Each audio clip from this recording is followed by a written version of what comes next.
या राज्यामध्ये गुंडांना राजाश्रय आणि सामान्य जनतेला मरण हा सरकारचा अजेंडा आहे।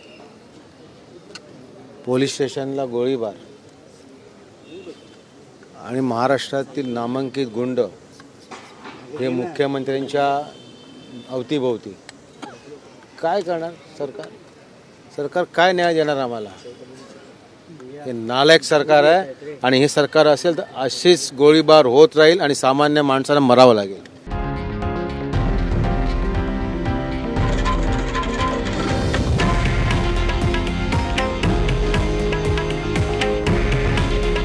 हे आहे देशातील नंबर 1 न्यूज नेटवर्क आणि आपण पाहत आहात TV9 मराठी। काळजी तुमची, हित महाराष्ट्राचं।